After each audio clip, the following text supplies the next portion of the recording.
Sampung kahulugan ng hinahabol ka sa panaginip.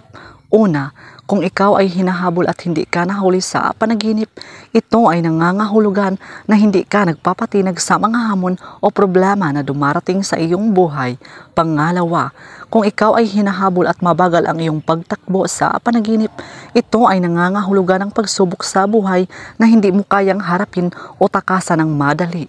Pangatlo, kung hindi mo naman nakikita kung sino o ano ang humahabol sa iyo sa panaginip, ito ay nangangahulugan na kailangan mong alamin sa sarili mo kung ano ang nararamdaman mo tungkol sa isang bagay o tao. Maaaring tumutukoy ito sa karera mo. Pang-apat, kung ikaw ay hinahabol at mabilis ang iyong pagtakbo sa panaginip, ito ay nangangahulugan ng pagtakas o pag-iwas sa mga hamon o problema sa iyong buhay. Panglima, kung ikaw ay hinahabol at nahuli sa panaginip, ito ay nangangahulugan na pakiramdam mong hindi ka sapat o pakiramdam mo ay ginagapos ka ng isang tao o bagay.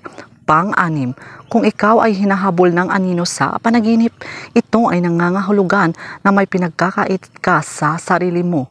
Dapat huwag mo nang pigilan ang iyong sarili. Pang-pito, hinahabol ka ng kriminal sa panaginip. Ito ay nangangahulugan na kailangan mong protektahan ang iyong sarili sa mga taong maaaring gamitin ka lang dahil ikaw ay napakinabangan lamang. Pang-walo, hinahabol ka ng zombie o grupo ng mga tao sa panaginip. Ito ay nangangahulugan na may relasyon na magkakaroon ng problemang kailangan mong maayos. Ito rin ay sumisimbolo na tinatakbuhan mo ang mabibigat na mga responsibilidad sa buhay mo. Pang-siyam, kung ikaw ay hinahabol ng mga katrabaho mo sa panaginip, ito ay nangangahulugan na nararamdaman nila na hindi ka nagtatrabaho ng mabuti, kaya mas kailangan mong galingan sa trabaho. Pang-sampu, ang pagtawa sa humahabol sa iyo sa panaginip, ito ay nangangahulugan ng kakayanan mong tumawa sa harap ng mga hihirap na sitwasyon. So yun lang po mga kaibigan. So please do subscribe and hit the notification bell para ma-update po kayo sa susunod na mga videos. Maraming salamat.